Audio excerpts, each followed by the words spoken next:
Hey there, welcome to the garden. It is a gorgeous, very sunny day. I'm out here in the middle of the day, so it's a little bright, but I wanted to do a little planting, so I figured I'd get my gloves on and get together some planting. So I love to do container gardening. If you've been around here, you know that containers are some of my favorite ways to grow plants, as you can probably see from behind here. And this year I am doing an entirely container garden, and I love to grow not just flowers in containers, but also a lot of vegetables too, as much as I can. So I'm going to be growing a tomato container. It's going to be a tomato, herb, and flower container, and I want to show you how I put this all together. There's a few tips, few tricks to getting these to do well in containers, and especially this kind of a mix. So I'm just going to go through that and show you how we do a container with tomatoes and herbs and flowers and all of the things together. Okay. So the first thing we need to think about is what varieties we use. And this is kind of like the biggest thing. Depending on the size of your container and how much space you have, you could use an indeterminate tomato. So an indeterminate tomato is one of those tomatoes that continues to grow all through the season. It's basically just a huge vine, and it's just going to keep growing and growing and growing and growing and growing. Now the determinate, I should say, tomatoes are the ones that stop growing. They have a certain height that they get to. They only grow to that height. Of course, the nice thing about that is they fit really well into containers. You only do get a certain amount of tomatoes because they will stop at some point in the season and be done growing.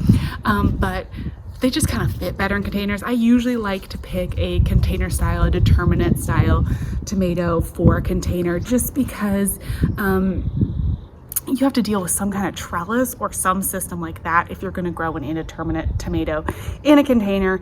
And I don't always have like an obelisk or something to put in a container to do that, but you can, and I have grown indeterminate tomatoes in containers. So if you really have a variety that you want to try to do, you can just pick a really big container, the biggest container you can possibly do.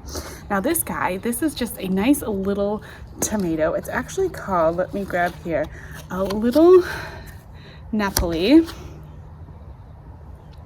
And it's only gonna get to be about 18 to 24 inches tall. And so that should be just perfect for the size container that I've selected. This is a 12-inch diameter terracotta pot. It's actually decently deep, so it's got a pretty good soil reservoir, which is nice. And it's gonna fit this tomato perfectly. It's gonna have plenty of room for the tomato to grow throughout the season. I wanna pair this tomato too, though, with some herbs, because I just like to have something else in my containers. Of course, you can just do a tomato in a container, but I like to add, something to make it kind of decorative, because I like my containers to also have a decorative element. It's just like a really big part of how I like to garden. So I am going to go ahead and add a few herbs. Herbs are a great thing to add with a plant like a tomato because they tend to not have totally crazy root systems. If you have something that's really like what they call like a hungry plant, so like a pumpkin plant, let's say, or a squash, those kind of plants don't do as well with other plants growing around them. But a tomato kind of keeps to itself, and the herbs also kind of just do their own thing, and so I don't usually have too much of an issue. So I picked kind of like something to sort of spill off the side of the container. This is a really pretty variegated oregano, and it's just gonna stay pretty short, so about 6 inches max at the height, and then hopefully it'll also kind of like spill over the side of the container and be really pretty. And then to add a little height and also some flowers, I picked up a Thai basil. Basil and tomatoes go so well together. It's kind of the classic combination, and you can grow them together and eat them together. So if you want to do like the simplest container possible, just grab one of these kind of like container style tomatoes and any kind of sweet basil that you like, and just put them together in a container. They'll be happy. They grow really well next to each other. Now I picked the Thai basil because, as you can see, there's some really pretty blooms on it, and I find that basil is one of those plants that really brings in the pollinators. I have a new garden space that I haven't gardened in past years, and so I'm not noticing a lot of pollinators yet. In my experience, it takes pollinators kind of a couple years to find a garden space. You'll see more and more and more pollinators as the years go on, but basil is such an irresistible flower that I'm hoping it'll tempt some more pollinators into the garden, and it'll just be pretty in here with the tomatoes. But because I can't not have lots of flowers in the garden, I also grabbed some petunias. Petunias are just, you know, a classic summer annual. They are gorgeous. They're pretty fun. And I find that, like, the old school style petunias don't tend to take over a container. Some of the new varieties are really, really vigorous, and so they will just like go crazy, which is awesome, and paired with other flowers can be really, really great. Again, in my tomato container, I'm not going for super vigorous plants because I don't want anything to compete.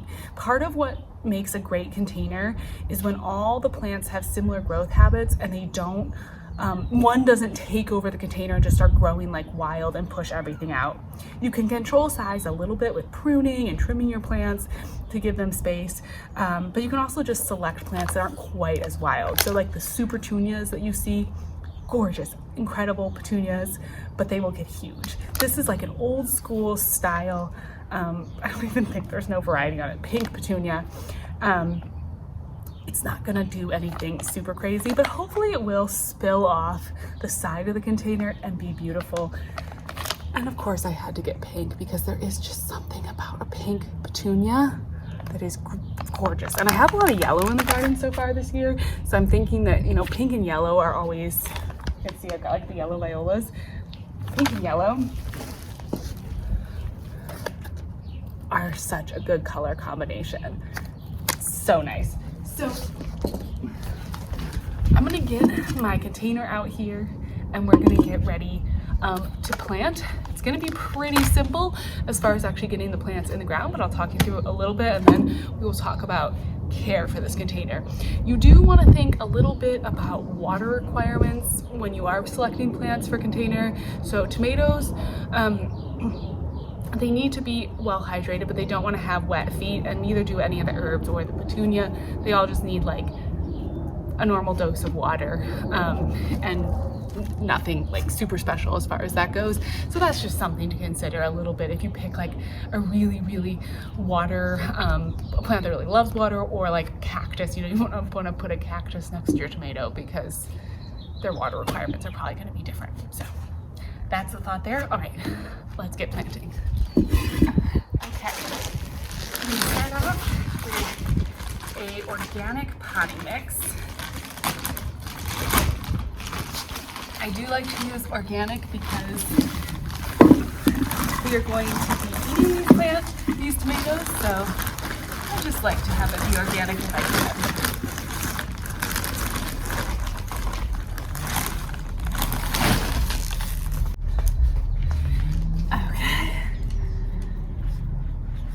So I am giving myself about an inch or so lip and little space because we're going to put these plants in.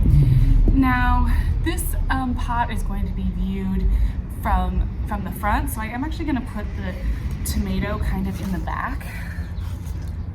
And you could plant this a little bit deep. Tomatoes will grow roots on their stems, but again, it's a determinate style tomato and it's not really going to get super tall. I'm just gonna put it here, basically push up the soil a little bit, but I'm not gonna plant it like deep. Okay, then we're gonna put the Thai basil right on the side there. That's gonna grow up and be beautiful. It's looking a little wilty, so I'm hoping it'll kind of perk back up. And then we're gonna do one of these little petunias over here. And I actually think I'm going to stick a second one over on the other side. And then over the front, just spill out in front of everything, we're gonna do the beautiful oregano. Oh, this already smells fantastic. I'm just gonna get a little bit more soil to tuck in and around. A little bit more soil in here, make sure that everything is packed in nicely so there's no air pockets. A little bit more.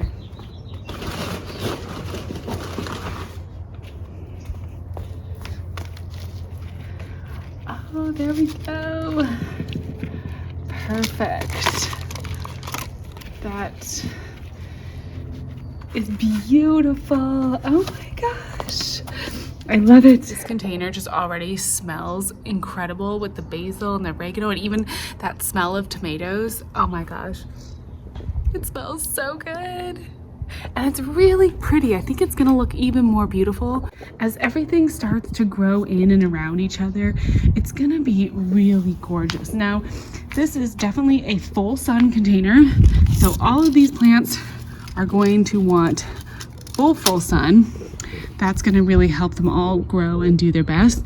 So as I'm looking at the layout of my garden, I think I'm just gonna find a spot right over in here and go ahead and tuck it in right there next to the other containers. I'm kind of working right now on, oops, I'm stepping on things.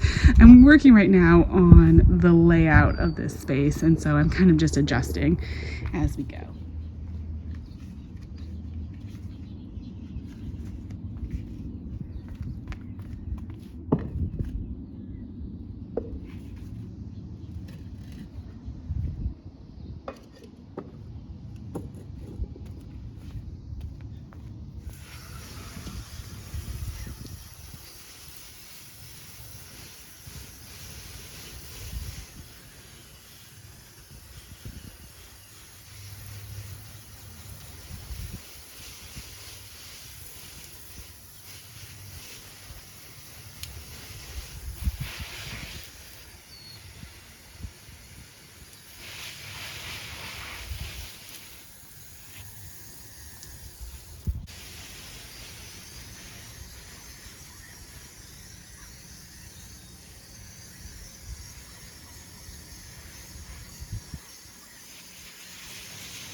All right, it is all watered in. I am loving having a more full container area. As you can see, I do still have a few empty containers I've kind of just set in place so I can start adding my next seeds and flowers. I think I am at the point now where I can start direct sowing a little bit into the container garden. So that's gonna be really fun to get some more flowers direct sown, and then also probably some like squash and stuff. I think it's starting to get warm enough. Today certainly feels like summer. It's like 75 degrees here, beautifully sunny. The nights are getting warmer and warmer too, so that's making me feel a lot better about the next few things that are going into the container garden. One little update before I sign off: we are getting so close on having a bloom on the Stillwater clematis. Look at that. So exciting and so close. Anyways, as always, thank you so much for watching, and I will talk to you again soon. Bye-bye.